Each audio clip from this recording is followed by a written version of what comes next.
Welcome है आप सभी का एक बार फिर से हमारे YouTube channel study with RJ पर। आज हम डिस्कस करते हैं मध्यकालीन भारतीय इतिहास के कुछ महत्वपूर्ण तथ्य जो आपके आने वाले एग्जामों के लिए महत्वपूर्ण हो सकते हैं और जो प्रीवियस ईयर एग्जाम में आपसे पूछे गए हैं। कोशिश करेंगे कि आज के कंप्लीट लेक्चर में आपकी यह मध्यकालीन भारतीय इतिहास की सीरीज कंप्लीट हो जाए। इससे पूर्व हमने एंशिएंट हिस्ट्री के कुछ इंपॉर्टेंट क्वेश्चंस देखे हुए थे। अब उसी सीरीज में हम मध्यकालीन भारतीय इतिहास की इस टेस्ट सीरीज को कंप्लीट करते हैं और चलते हैं पहले क्वेश्चन के साथ कि मध्यकालीन भारतीय इतिहास में तुर्कान ए चालीसा क्या था। तो आपको यहाँ पे दिख रहा है कि आपसे पूछा जा रहा है तुर्कान ए चालीसा या चहलगानी, दोनों ही एक चीज़ हैं। ये आप लोग जानते हैं कि जो तुर्क सरदार है उनका एक समूह था और इसका संबंध आपके दो व्यक्तियों से है। एक आप जानते हैं पहला बलबन, दूसरा आप कहते हैं इल्तुतमिश। अब इन दोनों का संबंध इससे किस प्रकार है इसे थोड़ा हम लोग समझते हैं। हम जानते हैं कि भाई जो इल्तुतमिश है इसके द्वारा इसका गठन किया गया था, और अगर पूछा जाए कि इसकी समाप्ति किसके द्वारा की गई तो राइट आंसर रहेगा बलबन। इस चीज़ को भी आप लोग थोड़ा सा यहाँ पर नोट करिएगा। अब दो ऑप्शन यहाँ पर और दिए गए हैं, रजिया सुल्तान और फिरोज शाह तुगलक। हम जानते हैं कि जो रजिया सुल्तान है ये आपके मध्यकालीन भारतीय इतिहास की प्रथम महिला शासिका हैं।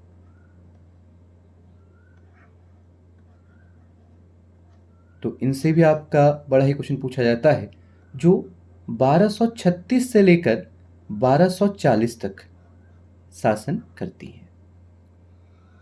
तो इसको थोड़ा सा आप ध्यान दीजिएगा, ये 3 है। अगला चलते हैं, एक ऑप्शन यहाँ पे और दिया है फिरोज शाह तुगलक।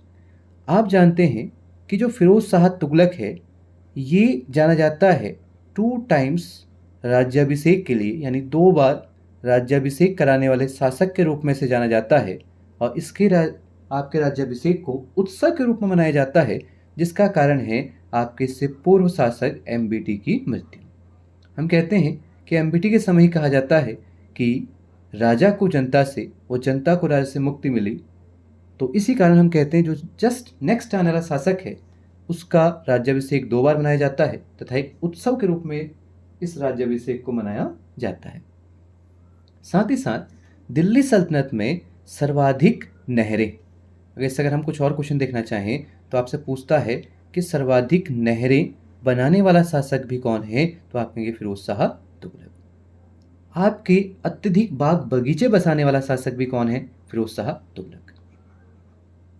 अगर हम बगीचों की बात करें तो हम कहते हैं अधिकांश बगीचे जो स्थापित किए हैं वो भी फिरोज शाह तुगलक के द्वारा किए गए हैं।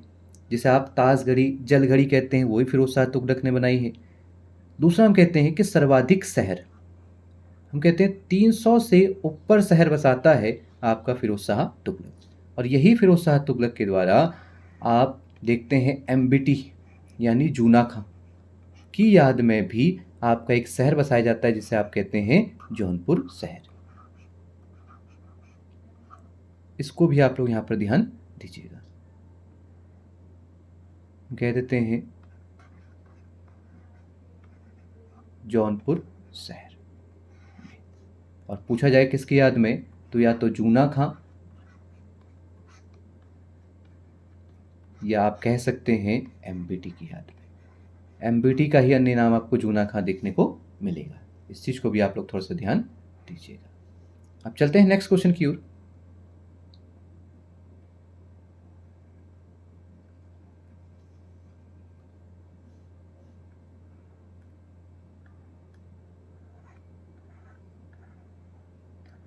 दिल्ली सल्तनत की किस शासक ने बाजार नीति को कठोरता से लागू किया। तो आप जानते हैं कि अगर मुद्रा में परिवर्तन के लिए पूछा जाए या मुद्रा सुधार के लिए पूछा जाए तो वो जाना जाता है आपका इल्तुतमिश। अगर हम बात करें मुद्रा सुधार, हमने कहा अगर आपसे मुद्रा सुधार की बात कही जा रही है तो आप जानते हैं इल्तुतमिश जो जाना जाता है टकसाल व्यवस्था के लिए, और आप कहते हैं जित्तल नामक सिक्के के लिए। ठीक, तो इस चीज़ को भी आप लोग यहाँ पर ध्यान दीजिएगा। दूसरा, अगर हम बलबन की बात कहें तो बलबन जाना जाता है राजस्व के लिए। राजत्व के लिए। इसको थोड़ा सा आप यहाँ पर करेक्ट कर लीजिएगा। अगर हम पूछें कि भाई जो बलबन है, ये बलबन जाना जाता है आपके राजत्व के लिए। ये पहला शासक है जो आपका राजत्व सिद्धांत प्रतिपादित कर रहा है। दूसरा अगर हम पूछें अलाउद्दीन खिलजी, अलाउद्दीन खिलजी ही इसका राइट आंसर रहेगा, और यही हम कहते हैं कि भाई जाना जाता है बाजार व्यवस्था के लिए। और जो इसकी बाजार व्यवस्था है, इसका जो प्रत्यक्ष लाभ प्राप्त होता है वह है आपके सेना वर्ग को। हम कहते हैं भाई जो अलाउद्दीन है एक बाजार नीति ला रहा है जिसमें आप सहनाई मंडी का भी नाम सुनेंगे। और दूसरा, ये जो अलाउद्दीन की बाजार व्यवस्था है इसका सर्वाधिक जो लाभ प्राप्त हो रहा है वो सेना के लिए है, क्योंकि यही अलाउद्दीन खिलजी, अभी आप आगे चलकर देखेंगे कि यही आपका नकद वेतन देना भी शुरू करेगा। तो इसी नकद वेतन की व्यवस्था के साथ साथ आपके अलाउद्दीन खिलजी के द्वारा यहाँ पर सेना के अत्यधिक सुविधा देने के लिए आपकी बाजार व्यवस्था को लाया जाता है। ठीक, अब चलते हैं नेक्स्ट क्वेश्चन की ओर।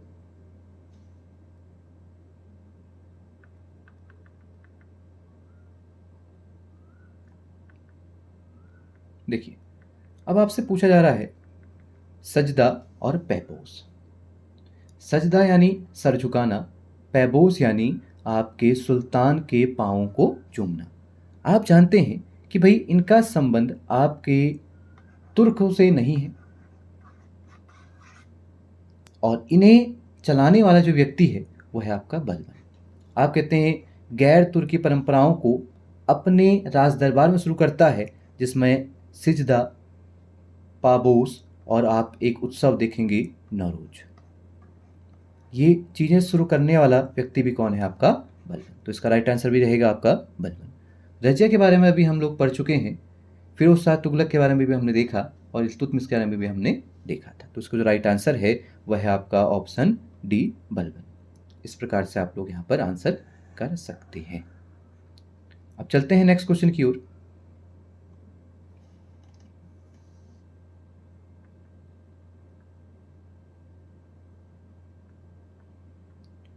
कुतुब मीनार की संरचना को पूरा करवाया। अब आप जानते हैं कि जो कुतुब मीनार है ये कुतुबुद्दीन बख्तियार काकी की याद में आपकी दिल्ली में बनाई गई है, पहली चीज।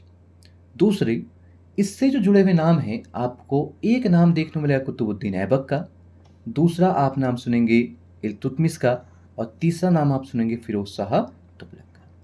तीन नाम आपके जुड़े हुए हैं कुतुब मीनार से। इनके अलावा भी अगर हम देखना चाहें तो एक नाम और आपको देखने को मिलेगा जिसे आप कहते हैं सिकंदर लोदी। ये कुछ नामों जो दिल्ली सल्तनत से संबंधित हैं, उनका संबंध आपका कुतुब मीनार से भी माना जाता है। हम कहते हैं भाई जो कुतुब मीनार है इसका जो निर्माण कार्य है वो शुरू करने वाला व्यक्ति आपका कुतुबुद्दीन ऐबक है, पहली चीज। दूसरा, हमने कहा कि इसे जो पूर्ण करवा रहा है वो आपका कौन है भाई? इल्तुतमिश। इसका पुनर्निर्माण यानी हम कहते हैं जब आकाशीय बिजली गिरने से आपकी भाई कुतुब मीनार क्षतिग्रस्त हो जाती है तो पुनः इसे आपका निर्माण किया जाता है, और अब इसे 5 मंजिला कर दिया जाता है। और इसे 5 मंजिला जो बनाने वाला शासक है वह है आपका फिरोज शाह तुगलक। ठीक है, उसके बाद फिर से जो रिनोवेट किया जा रहा है वो आपका कौन है? सिकंदर लोदी है। तो ये कुछ नाम आपके जुड़े हुए हैं कुतुब मीनार से, तो इनको भी आप लोग यहाँ पे देखिएगा और एक्स्ट्रा कंटेंट को यहाँ पर लिख लीजिएगा। अब चलते हैं नेक्स्ट क्वेश्चन की ओर। जित्तल। अभी हम देखा था कि एक जित्तल नामक सिक्का अभी हम ऊपर डिस्कस करके आए थे जो तांबे का बना हुआ है और किसके द्वारा जारी किया गया है। तो मैंने अभी थोड़ी देर पहले आपको बताया था कि इल्तुतमिश पहला ऐसा शासक है दिल्ली सल्तनत का जो मुद्रा सुधार के लिए कार्य करता है, और इसका जो राइट आंसर रहेगा वो भी आपका कौन है? इल्तुतमिश। ठीक। दूसरा, इसी के समय आप एक टंका भी सुनेंगे, या इसी को आप कहते हैं टका। तो दो इसके समय मुद्राएं हैं, एक तो जित्तल और दूसरा टंका या टका। दूसरा हम कह रहे हैं कि अलाउद्दीन खिलजी, अभी हम देखा कि बाजार व्यवस्था के लिए जाना जाता है, दूसरा हमने कहा बलबन अपने राजत्व सिद्धांत के लिए जाना जाता है। और मोहम्मद बिन तुगलक, जो यहाँ पे आप नाम सुन रहे हैं, ये जाना जाता है आपके सांकेतिक मुद्रा के लिए।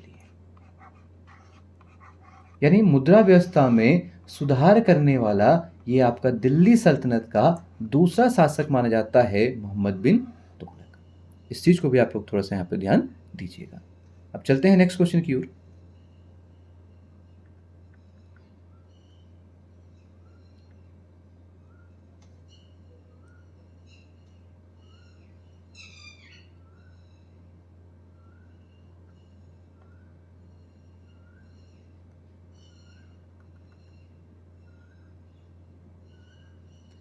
रजिया सुल्तान किस वर्ष शासक बनी थी?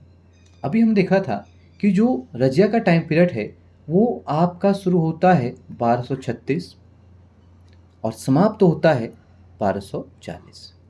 ठीक, हम जानते हैं कि जो 1210 का टाइम पीरियड आपको यहाँ पे दिया गया है, इस 1210 के टाइम पीरियड में आपको एक व्यक्ति देखने को मिलेगा, आराम शाह, जो कुछ समय के लिए आपका गद्दी पर बैठेगा, यानी सुल्तान बनेगा। और आराम शाह के पश्चात जो आपको देखने को मिलेगा वो है आपका इल्तुतमिश।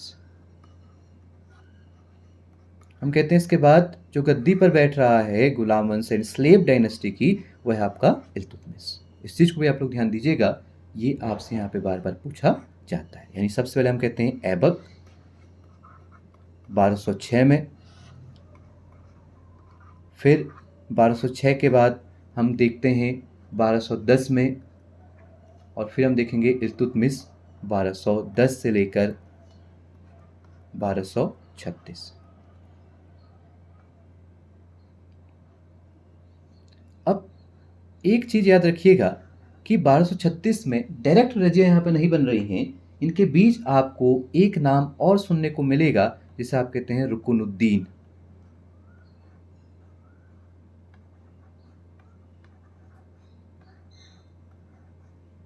रुकनुद्दीन फिरोज शाह। तो आपके रजिया से पूर्व भी आपका एक शासक देखने को मिलेगा जो कुछ समय रहेगा, जिनकी माता का नाम आपको देखने को मिलता है शाह तुर्कान। हम कहते हैं शाह तुर्कान का षड्यंत्र आपको देखने को मिलेगा, और उन्हीं के षड्यंत्र के तहत आपके रजिया के स्थान पर रुकनुद्दीन फिरोज शाह आपको गद्दी पर बैठा मिलेगा। कर लेंगे आंसर? तो अब चलते हैं नेक्स्ट क्वेश्चन की ओर।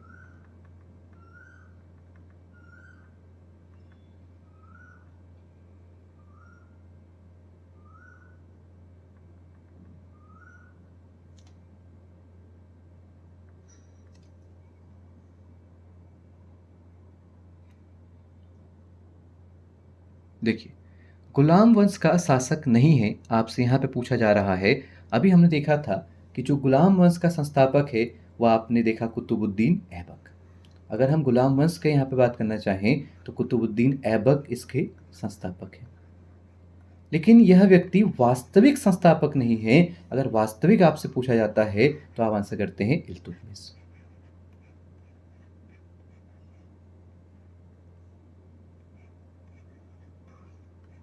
इस चीज को भी आप लोग थोड़ा सा ध्यान दीजिएगा। अब सबसे महान शासक की अगर बात कही जाए, या सबसे प्रतापी शासक जो सुल्तान की शक्ति को पुनः स्थापित कर रहा है, वह व्यक्ति आपका कौन है? बलबन है। अभी हम दिखा था सजदा, पाबोस, नौरोज जैसे आपके उत्सवों और आपकी गैर तुर्की परंपराओं को इसके द्वारा अपने राज दरबार में लागू किया जाता है, उसके लिए भी बलबन जाना जाता है। या आप कहते हैं एक्टिव आर्मी, तत्पर सेना के लिए भी जाना जाता है। या भी आप देखेंगे इसी के समय दीवाने अर्ज,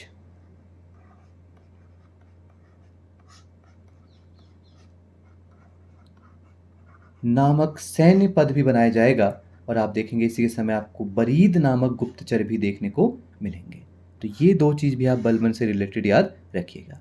अब हमने तीन डिस्कस करी, बलबन, कुतुबुद्दीन ऐबक और इल्तुतमिश का संबंध आपके गुलाम वंश से है। बट जो इसका राइट आंसर रहेगा, जिसका संबंध नहीं है, वो हम कहते हैं आपका इब्राहिम लोदी। इब्राहिम लोदी का अगर हम देखना चाहें तो हम इसका नाम जो सुनते हैं वो सुनते हैं आपके पानीपत के युद्ध में। हम जानते हैं कि जो पानीपत का युद्ध है, 3 पानीपत के युद्ध हुए हैं, और जो पानीपत पड़ता है ये हरियाणा में पड़ता है, और इसका जो आप नाम सुनते हैं फर्स्ट बैटल ऑफ पानीपत। जो आपका लड़ा गया है 21 अप्रैल 1526।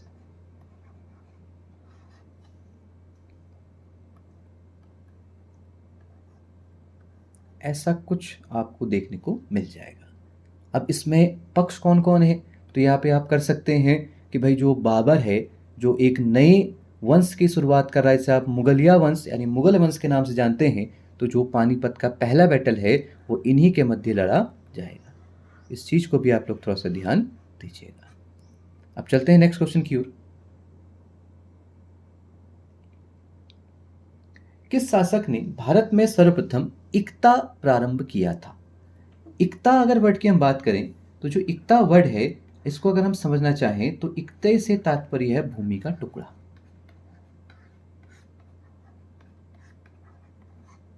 और वेतन स्वरूप भूमि के जो टुकड़ा दिया जा रहा है उसी को आप कहते हैं इक्तेदारी व्यवस्था। और इक्तेदारी व्यवस्था को शुरू करने वाला शासक भी आपका कौन माना जाता है? इल्तुतमिश माना जाता है। और इसे समाप्त करने वाला, अगर हम यहाँ पे समाप्ति की बात देखें तो हम जानते हैं कि भाई इसे समाप्त करने वाला जो व्यक्ति है वह है आपका अलाउद्दीन खिलजी।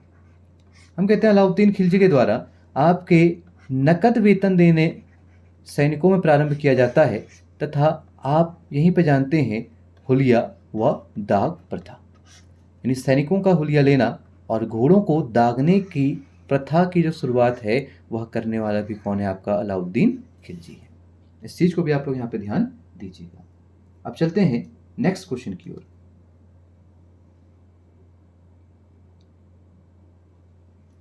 निम्नलिखित में से कौन इल्तुतमिश का प्रतिद्वंदी नहीं था? आप जानते हैं कि भाई एक अलग सा नाम आपको यहाँ पर सुनने को मिलेगा जिसमें आप कहते हैं मलिक अल्तुनिया। हम जानते हैं भाई जो मलिक अल्तुनिया है, जो इसका संबंध निकल के आता है वह आपके रजिया के समय निकल के आता है, और जो रजिया के शत्रु के रूप में जाना जाता है, ना कि इल्तुतमिश के। इस चीज को भी आप लोग ध्यान दीजिएगा। अब चलते हैं नेक्स्ट क्वेश्चन की ओर।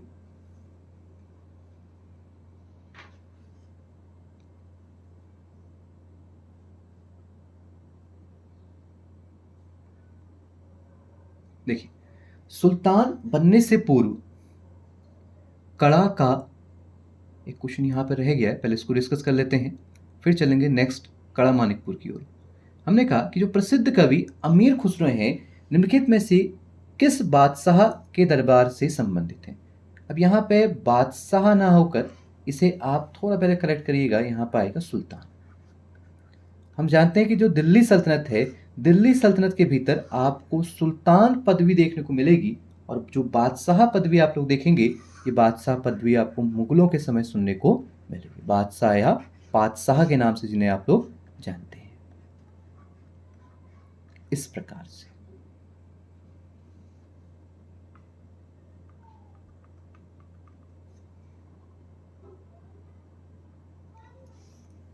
तो इस चीज को भी आप लोग थोड़ा सा यहां पर ध्यान दीजिएगा।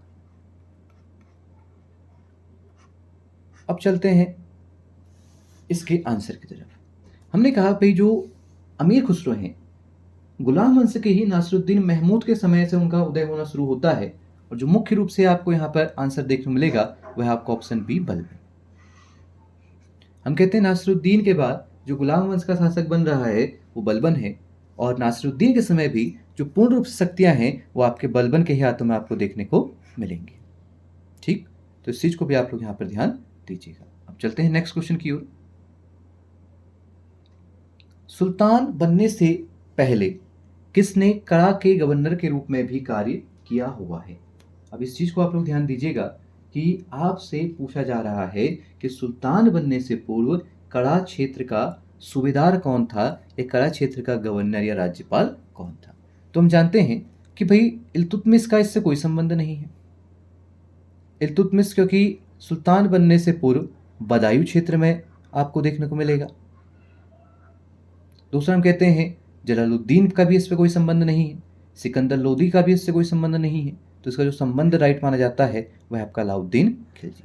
हम जानते हैं अलाउद्दीन खिलजी कड़ा मानिकपुर का सूबेदार था, और यहीं पर अपने पूर्व शासक जलालुद्दीन खिलजी की हत्या कर देता है। इख्तियारुद्दीन हुद नामक अपने दास के द्वारा हत्या करवा देता है आपके जलालुद्दीन खिलजी की। और इन्हीं जलालुद्दीन खिलजी का मस्तक आपके पूर्ण कड़ा और मानिकपुर की सीमाओं में घुमाया जाता है कि अलाउद्दीन के विरुद्ध कोई अपना राज्याभिषेक ना करा सके, और एक प्रकार से अपनी शक्ति को प्रकट करने के लिए इस प्रकार का स्टेटमेंट आपको अलाउद्दीन के समय देखने को मिलेगा। साथ ही साथ आप यहाँ पे देखते हैं कि सुल्तान के सर से लहू टपक ही रहा था कि अलाउद्दीन ने अपना राज्याभिषेक करा दिया, और अपना राज्याभिषेक भी कहाँ पे कराया भाई? बलबन के लाल महल में। तो ऐसे स्टेटमेंट भी आपको यहां पर देखने को मिलेंगे। इसको भी आप लोग थोड़ा ध्यान दीजिएगा। तो ये है आपका लाल महल। चलिए चलते हैं नेक्स्ट क्वेश्चन की ओर। भारतीय इतिहास में बाजार नियंत्रण नीति के लिए कौन प्रसिद्ध है? अभी हम काफी बार इस क्वेश्चन को डिस्कस कर चुके हैं, तो इसका राइट आंसर सीधे हम यहाँ पे डिस्कस करके आगे बढ़ जाते हैं। हमने कहा अलाउद्दीन खिलजी। शेरशाह जाना जाता है अपने सड़कें और सरायों के लिए, अकबर जाना जाता है अपनी धार्मिक नीति के लिए। अगर हम इनको यहाँ पे डिस्कस करना चाहें तो हम कह सकते हैं अपनी धार्मिक नीति के लिए अकबर जाना जाता है, और ये अपनी सड़कें और सरायों के लिए। हम कहते हैं जीटी रोड इस समय की फेमस रोड मानी जाती है, ग्रांड ट्रंक रोड। ठीक। दूसरा हम कहते हैं सराय। हम कहते हैं भाई जो 4 मील पर आपको सराय देखने को मिलेंगे, जिनकी देखरेख करने के लिए आपके सिकदार भी नियुक्त किए जाते हैं। ऐसा कुछ आपको देखने को मिल जाएगा। ऐसा आप लोग यहाँ पर ध्यान दीजिएगा। बलबन के बारे में हम अधिकांश चीजें यहाँ पर डिस्कस कर चुके हैं। नेक्स्ट चलते हैं। किस क्षेत्र को अलाउद्दीन ने इक्तादारों में आवंटित नहीं किया? आप जानते हैं कि अलाउद्दीन ने इक्तदारी व्यवस्था को समाप्त कर नकद वेतन देना शुरू किया था, और साथ ही साथ अलाउद्दीन के समय जो प्रारंभ में इक्तदारी व्यवस्था चल रही है, उस समय इक्ता जो देना नहीं क्षेत्र निर्धारित किया था वह है आपका मारवाड़ क्षेत्र। हम कहते हैं ऑप्शन ए इसका राइट आंसर माना जाता है, और इस व्यवस्था में दिल्ली सल्तनत के आप कहते हैं मारवाड़ में इस प्रकार का कोई भी आपको चीज देखने को नहीं मिलेगी। नेक्स्ट चलते हैं। रणथंभौर के किले पर आक्रमण के दौरान अलाउद्दीन खिलजी का कौन सा सेनापति मारा गया था? अब ये बड़ा ही क्वेश्चन आपसे अच्छा पूछा गया हुआ है। आप जानते हैं कि अलाउद्दीन के कुछ प्रसिद्ध सेनापति हैं, जिनमें आप नाम सुनते हैं जफर खां, दूसरा आप नाम सुनते हैं नुसरत खां, एक आप नाम सुनते हैं उलुग खां, और एक आप नाम सुनते हैं हजार दिनारी। इसी हजार दिनारी को आप लोग मलिक काफूर के नाम से भी जानते हैं।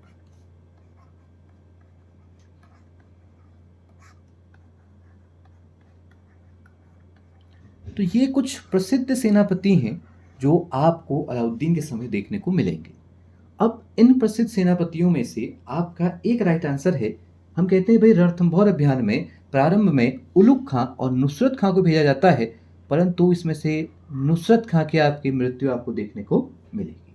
अब जो अन्य यहाँ पे सेनापति हैं, इनमें सबसे ज़्यादा जो फेमस माना जाता है वह जफर खां, जो मंगोलों से लड़ते लड़ते आपका मारा जाता है, और हम कहते हैं जो रणथंभौर अभियान में मारा जा रहा है, यानी जो आपके 1301 में किया जा रहा है, इस समय आपका नुसरत खां की मृत्यु हो जा रही है। और जो यहाँ पे रूमी खां की बात कही जा रही है, ये रूमी खां का संबंध आपके मध्यकालीन भारत में मुगलों में निकल कर आएगा, जब आप गुजरात के शासक बहादुर शाह का नाम सुनेंगे। और बहादुर शाह का प्रसिद्ध तोपची ही है रूमी खां, जो बाद में आपके हुमायूं की सेवा में चले जाता है। इस चीज को भी आप लोग थोड़ा सा ध्यान दीजिएगा। अब चलते हैं नेक्स्ट क्वेश्चन की ओर। देखिए अगला ही क्वेश्चन आपसे पूछा गया है, हु हैज नोन एज हजार दिनारी? हजार दिनारी के नाम से किसे जाना जाता है? तो आप जानते हैं, अभी हमने नाम देखा था मलिक काफूर का। ठीक। अब अगर कुतुबुद्दीन ऐबक की बात करी जाए तो कुतुबुद्दीन ऐबक कहा जाता है लाख बख्श, पीर बख्श, कुरान खां। कुछ इस प्रकार के नाम आपको कुतुबुद्दीन ऐबक के समय देखने को मिलेंगे। इस चीज़ को भी आप लोग थोड़ा सा ध्यान रखिएगा। अब चलते हैं नेक्स्ट क्वेश्चन की ओर। देखिए, आपसे पूछ रहा है सुल्तान जिसने भूराजस्व बढ़ाकर उपज का 50% कर दिया था वह कौन था? आप जानते हैं कि भूमि सुधार में सर्वाधिक जितना भी कोष है वो राजकोष के भीतर अगर आ रहा है, या आपके भाई राज्य की भूमि में वृद्धि हो रही है, या उपज का अधिकांश भाग आपके राजकोष में जा रहा है, तो ऐसा करने वाला शासक केवल एकमात्र है, वह है आपका अलाउद्दीन खिलजी। इस चीज़ को भी आप लोग ध्यान यहाँ पर दीजिएगा। तो इसका राइट आंसर रहेगा ऑप्शन बी। चलते हैं नेक्स्ट क्वेश्चन की ओर। दिल्ली के किस सुल्तान ने अनेक नहरों का निर्माण कराया? अभी हमने स्टार्टिंग में डिस्कस किया था कि जो अनेक नहरें हैं इनका निर्माण कराने वाला शासक है आपका फिरोज शाह तुगलक, जिसे आप कहते हैं एफएसटी। लेकिन बच्चों, अगर थोड़ा सा क्वेश्चन चेंज कर दिया जाए और आपसे यहाँ पर पूछा जाए कि सर्वप्रथम नहरें खुदवाने वाला, अगर हम इसको थोड़ा चेंज कर दें और हम यहाँ पे देखें कि सर्वप्रथम नहरें बनवाने वाला शासक कौन था, तो फिर आंसर बदल जाएगा। आप कहेंगे आंसर जीएसटी। ठीक, इस चीज को भी आप लोग यहाँ पर याद रखिएगा। अब चलते हैं नेक्स्ट क्वेश्चन की ओर। फिरोज शाह तुगलक की आत्मकथा क्या है? तो इस चीज को ध्यान दीजिएगा। जो फिरोज शाह तुगलक हैं इनकी आत्मकथा के रूप में जाना जाता है फतुहात ए फिरोज शाही को। हम कहते हैं दिल्ली सल्तनत का एकमात्र ऐसा शासक है जिसने अपनी आत्मकथा लिखी हुई है, और वह है फतुहात ए फिरोज शाही। अब तारीख जो फिरोज शाही है, ये जो आपको ऑप्शन ए में दिख रहा है, इसका नाम भी फिरोज शाही है, बट ये फिरोज शाह की आत्मकथा नहीं है। इसके जो राइटर है वह है आपके कौन? बरनी। इस चीज को भी आप लोग थोड़ा सा ध्यान रखिएगा। अगर मिफ्ता उल फुतूह के राइटर आपसे पूछा जा रहा है तो इसका राइट आंसर रहेगा आपका अमीर खुसरो। चलिए, अब चलते हैं नेक्स्ट क्वेश्चन की ओर। देखिए, अभी हमने स्टार्टिंग के क्वेश्चन में डिस्कस किया था एक जौनपुर शहर के बारे में। अब यहाँ पे जो आपसे पूछा जा रहा है जौनपुर नगर की स्थापना किसने की थी, यानी किसकी याद में की थी, यही नहीं पूछा जा रहा है कौन करने वाला शासक है उसके बारे में अगर पूछा जा रहा है, तो इसका जो राइट आंसर रहेगा वह है ऑप्शन सी। अगर किसकी याद में की गई पूछा जाए तो मोहम्मद बिन तुगलक आपका राइट आंसर रहेगा। इस चीज को भी आप लोग थोड़ा सा ध्यान दीजिएगा। अब चलते हैं नेक्स्ट क्वेश्चन की ओर। देखिए, वह सुल्तान जिसने प्रथम बार हिंदू धर्म ग्रंथों का फारसी भाषा में अनुवाद कराने का कार्य प्रारंभ किया वह कौन था? आप जानते हैं कि फिरोज शाह तुगलक के समय ही कुछ हिंदू धर्म ग्रंथों का फारसी भाषा में अनुवाद करना भी शुरू हो जाता है, तो इसका जो राइट आंसर रहेगा वह है फिरोज शाह तुगलक। अब चलते हैं नेक्स्ट क्वेश्चन की ओर।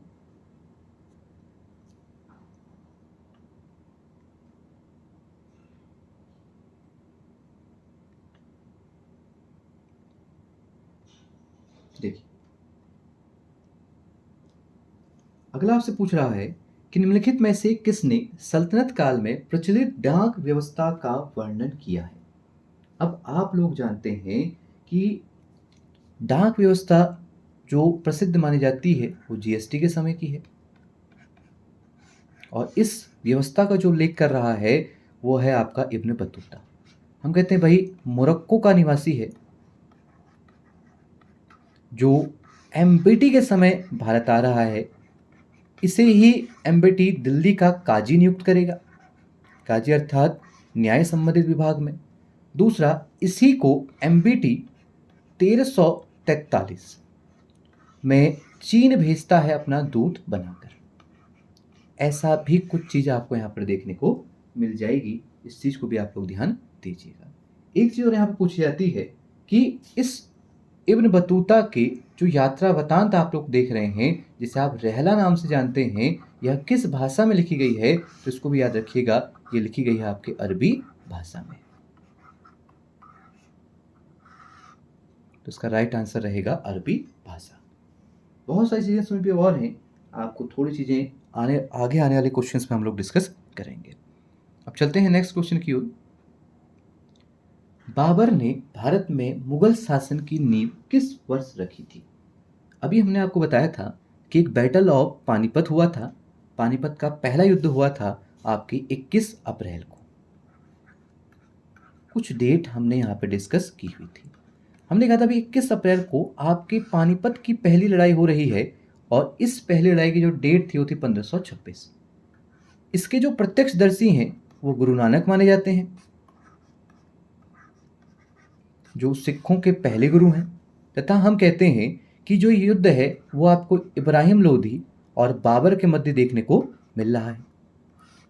इब्राहिम लोधी का संबंध है लोधी डायनेस्टी यानी दिल्ली सल्तनत, और बाबर का संबंध है आपके मुगलों से।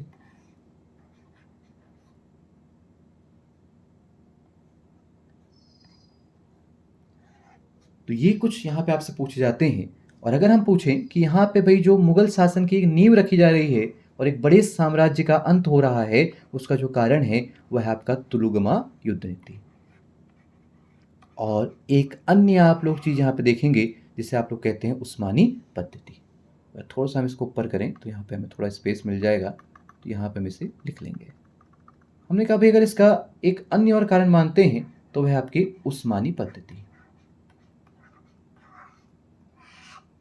अब ये जो उस्मानी पद्धति और तुलुगमा नीति है ये होती क्या है? हमने कहा कि भाई तुलुगमा नीति यानी एक रिजर्व आर्मी के रूप में आपके कुछ सैनिक रखे जाएंगे जिसे आप इतमिस नाम से भी जानते हैं। अब सैनिकों को एक इस प्रकार सजावट करना कि अगर एक सैनिक की मृत्यु होती है तो उसके स्थान पर दूसरा सैनिक स्वयं आ जाए और एक रिजर्व आर्मी रखी जाए, तो उसी को आप कहते हैं तुलुगमा नीति। उस्मानी जो नीति है इसे हम कहते हैं भाई तोपों को सजाने की पद्धति, यानी सैनिकों के मध्य जो तोपों को आप सजा रहे हैं उसकी जो पद्धति है वही आपकी कहलाती है उस्मानी पद्धति कहलाती है।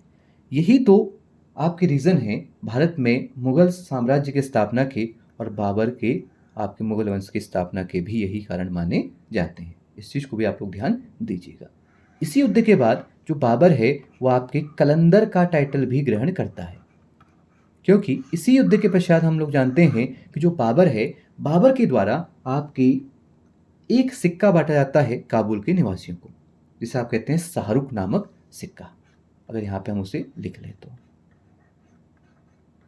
हमने कहा कि भाई शाहरुख नामक सिक्का यहाँ पर आपको देखने को मिल रहा है।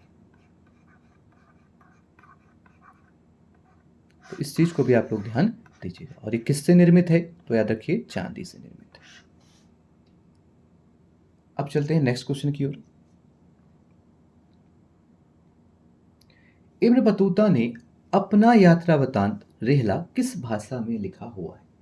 अभी हमने इस क्वेश्चन को पहले ही डिस्कस कर लिया था कि जो इब्न बतूता है इसने अपना यात्रा वृत्तांत अरबी भाषा में लिखा हुआ है। जो मोरक्को का निवासी है और एम्बेटी के समय भारत आता है, एम्बेटी से दिल्ली का काजी नियुक्त करता है, साथ ही साथ चीन अपना राजदूत बनाकर भेजता है 1342 में। ऐसा भी हमने देखा था। और इस समय अगर चीनी शासक कौन थे, अगर ये आपसे नाम पूछा जाता है तो आप आंसर करेंगे तोगन तिमुर। इस चीज को भी आप लोग थोड़ा सा ध्यान दीजिएगा। ये उस समय मैं लिखना भूल गया था, तो इसको अभी हम लोग यहाँ पे डिस्कस कर लेते हैं। अब चलते हैं नेक्स्ट क्वेश्चन की ओर। देखिए, अभी हम देखा था कुतुब मीनार के बारे में, जिसमें हमने कुछ शासकों का नाम पढ़ा हुआ था। और अब आपसे पूछा जा रहा है कि कुतुब मीनार के प्रवेश द्वार के रूप में किसे जाना जाता है? हम जानते हैं कि जो कुतुब मीनार है इसका जो प्रवेश द्वार माना जाता है वह है आपका अलाई दरवाजा। तो इसका राइट आंसर आपको देखने को ऑप्शन सी मिलेगा। अब जो बुलंद दरवाजा है, हम कहते हैं भाई बुलंद दरवाजे का निर्माण 72-73 में आपके अकबर के द्वारा किया जाता है और बाद में इसका रिनोवेशन जो किया जा रहा है वो 1601 में किया जाता है। अब इन दोनों ही डेटों में आपके अकबर के द्वारा कुछ अभियान किए गए हैं, जिसमें आप कहते हैं 1601 में आप देखते हैं अकबर का असीरगढ़ अभियान, जो मीरण बहादुर के विरुद्ध किया गया है और यही अकबर की अंतिम विजय है। और जो अगर आपसे पूछा जाए 72 में जो अभियान किया गया है वह आपका गुजरात अभियान। आप जानते हैं कि भाई अकबर के द्वारा गुजरात में अभियान किया जाता है और सबसे द्रुतगामी गति से जो विजय प्राप्त की जा रही है वह भी आपके अकबर के द्वारा गुजरात क्षेत्र में ही की जा रही है। तो इस चीज़ को ध्यान रखिएगा, कुछ फैक्ट आपके बुलंद दरवाजे से पूछे जाते हैं और जिसका राइट आंसर रहेगा वह है आपका अलाई दरवाजा। इसी में आपसे एक क्वेश्चन और पूछा जा सकता है कि जो आपका अलाई दरवाजा है इसका निर्माण किसके द्वारा कराया गया है। तो इस चीज़ को भी याद रखिएगा, जो अलाई दरवाजा है इस अलाई दरवाजे का जो निर्माण कराया गया है वो अलाउद्दीन खिलजी के द्वारा कराया गया है। तो इसको भी हम यहाँ पे लिख लेते हैं, अलाई दरवाजा का संबंध अलाउद्दीन खिलजी से है।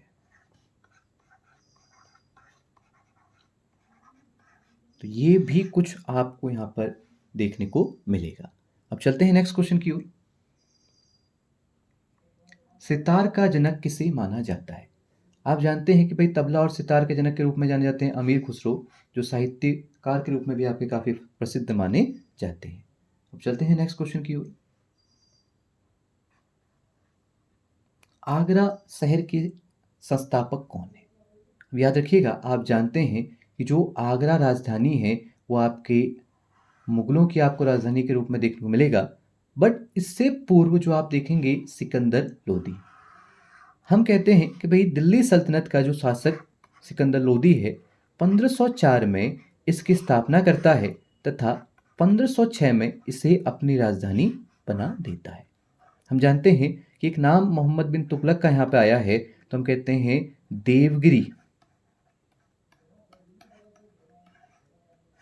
का नाम चेंज करके दौलताबाद रखने वाला तथा इसे आप लोग जानते हैं कि भाई इस दौलताबाद को अपनी राजधानी के रूप में परिवर्तित करने वाला व्यक्ति भी कौन है, आपका मोहम्मद बिन तुगलक है। इस चीज़ को भी आप लोग यहाँ पे ध्यान दीजिएगा।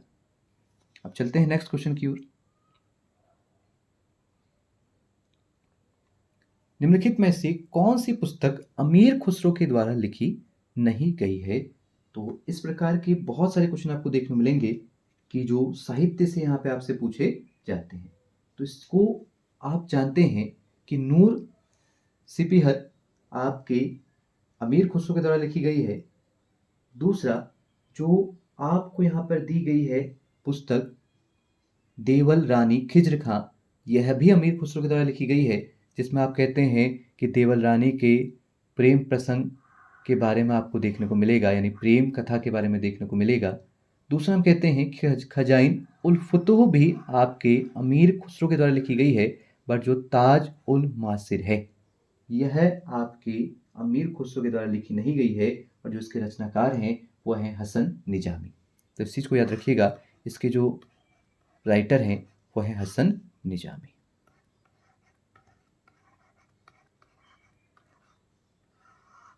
अब चलते हैं नेक्स्ट क्वेश्चन की ओर। दिल्ली के एक सुल्तान ने अपनी आत्मकथा लिखी है। अभी हमने देखा था फतुहात ए फिरोज शाही करके ग्रंथ लिखा था, यानी फिरोज शाह तुगलक ने ही अपनी आत्मकथा लिखी हुई है। अब चलते हैं नेक्स्ट क्वेश्चन की ओर। रहला, अभी हम देखा था फारसी भाषा में अपना यात्रा वृतांत लिखा है आपके इब्न बतूता के द्वारा, जिसे आप रहला के नाम से यात्रा वृतांत को जानते हैं और जो लिखा किस भाषा में, फारसी भाषा में लिखा गया है। नेक्स्ट चलते हैं। देखिए, इस प्रकार के क्वेश्चन आपसे पूछे जाते हैं कि आपको यहाँ मिलाने को देखने को मिलता है और बार बार ऐसे क्वेश्चन आपके एग्जाम में रिपीट होते हैं। तो इसको थोड़ा सा हम लोग डिस्कस करते हैं कि कुछ मकबरों की कलाकृति से आपसे पूछा गया है। अब आपसे पूछा जा रहा है कि अगर हम यहाँ बात करें कि जो सिकंदर लोदी का मकबरा है ये अगर हमें देखने को मिले तो हम जानते हैं ये कहाँ लोकेटेड है, भैया आपका दिल्ली में है। अगर हम आपके शेरशाह सूरी के मकबरे की बात करें तो आपको देखने को मिलेगा सासाराम बिहार क्षेत्र में।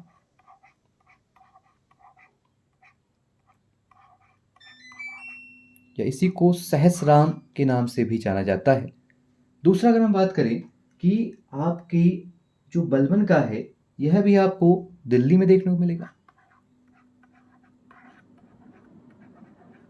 और अगर हम यहाँ बात करें मोहम्मद आदिल शाह जो सूरवंश संबंधित हैं, अगर हम इनका मकबरा देखें तो इनका मकबरा हमें कहाँ देखने को मिलेगा, बीजापुर क्षेत्र में।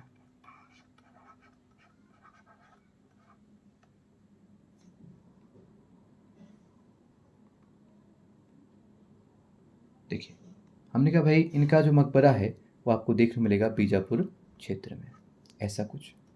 अब अगर हम यहाँ पे देखना चाहें, अब आपसे मिलान करने के लिए पूछ रहा है, और अगर हम देखें, पहला हम एक देखते हैं गोल गुंबद। हम जानते हैं कि भाई जो गोल गुंबद है वो आपको देखने को मिलता है मोहम्मद आदिल शाह के उसमें। तो उसका राइट आंसर रहेगा, अगर डी का सेकंड जो आपको देखने को मिल रहा है आपके 3 जगह है, तो हमें अब दूसरा पकड़ना पड़ेगा। यानी हमने कहा कि भाई जो मोहम्मद आदिल शाह है उनके मकबरे में आपको 2 गुंबद देखने को मिलता है।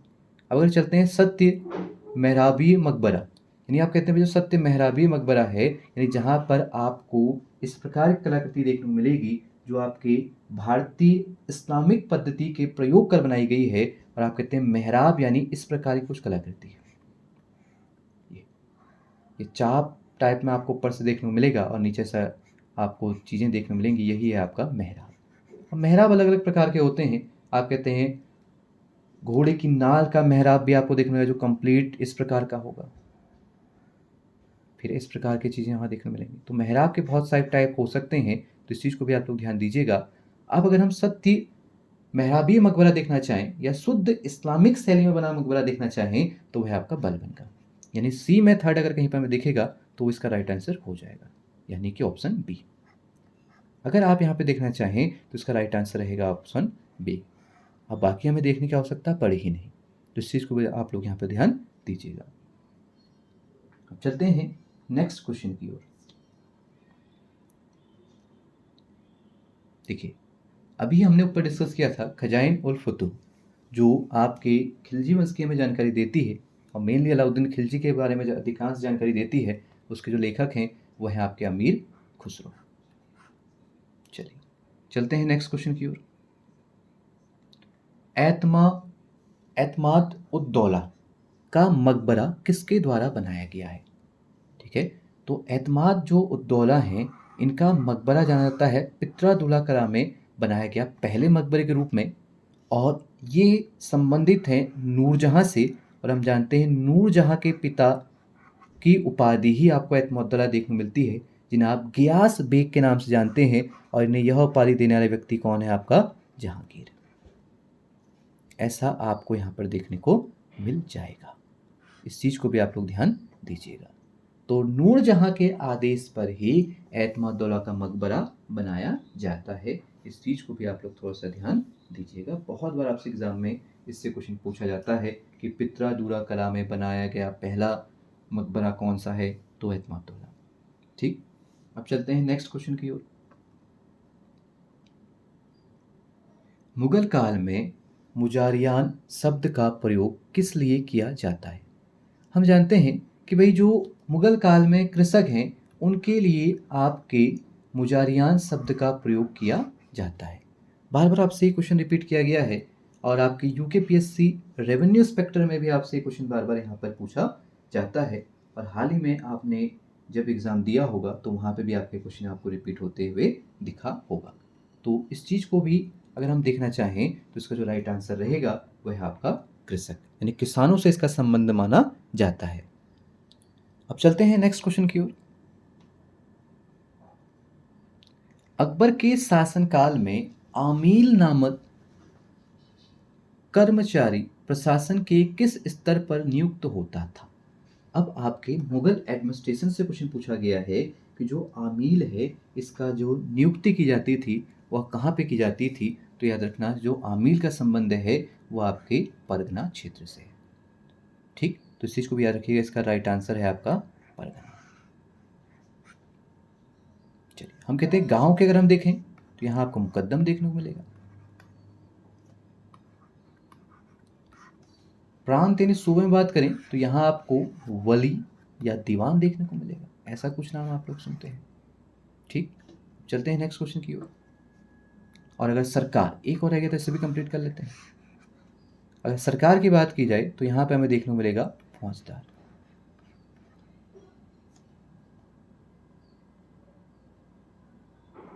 इसको थोड़ा सा हम यहाँ पे लिख देते हैं फौजदार, ऐसा करके कुछ। तो ये कुछ आपसे एडमिनिस्ट्रेशन से भी कुछ पूछे जाते हैं। अब चलते हैं नेक्स्ट क्वेश्चन की ओर। प्रसिद्ध संगीतकार अदा रंग तथा सदारंग किस मुगल शासक के दरबार में रहा करते थे। अब ऐसे अधिकांश क्वेश्चन आपको फिर साहित्य से देखने को मिलेंगे, और कभी भी आपसे प्रसिद्ध संगीतकारों के बारे में पूछा जाए तो आपको राइट आंसर करना है आपके मोहम्मद शाह के समय। आपके इसका राइट आंसर है आपका ऑप्शन ए। अब चलते हैं नेक्स्ट क्वेश्चन की ओर। मुगल शासक जिन्होंने अपनी आत्मकथा लिखी है वे कौन थे। अब आज इतना ही क्वेश्चन डिस्कस करते हैं, अभी बहुत सारे आपके क्वेश्चन रह गए हैं, इन्हें आगे आने वाले लेक्चर में डिस्कस करेंगे। और यहाँ पर अगर हम इसका आंसर देखना चाहें, हम जानते हैं कि भाई जो आत्मकथा लिखने वाला व्यक्ति है वह है आपके बाबर और जहांगीर। हम कहते हैं भाई यही दो व्यक्तियों के द्वारा अपनी आत्मकथा स्वयं से लिखी गई। भले ही जहांगीर का जो अंतिम इतिहास है वो मोतमिद खां के द्वारा पूर्ण किया जाता है, लेकिन जो प्रारंभिक आपके इतिहास है, यानी जो अपना काल की जानकारी है, वो जहांगीर के द्वारा स्वयं लिखी गई है। और जो बाबर है इन्होंने भी अपनी आत्मकथा स्वयं लिखी है चगताई तुर्क भाषा में, और जिसे हम कहते हैं तुजुक ए बाबरी। इसी का जब फारसी अनुवाद होता है तो ये आपके बाबरनामा के नाम से जानी जाती है। इस चीज को भी आप लोग थोड़ा सा ध्यान दीजिएगा। इसी का अगर हम कह दें फारसी अनुवाद होने के पश्चात, और जो हम कह रहे हैं अब्दुल रहीम खाने खाना, वो इसका फारसी अनुवाद करते हैं और इसे क्या नाम देते हैं, बाबरनामा नाम देते हैं। तो इस चीज़ को भी आप लोग थोड़ा सा ध्यान दीजिएगा। अब आज के लेक्चर को यहीं समाप्त करते हैं। इससे आगे क्वेश्चंस को कल के आने वाले लेक्चर में डिस्कस करेंगे, और फिर कुछ नई टेस्ट के साथ मिलेंगे नए लेक्चर के साथ। तब तक के लिए धन्यवाद।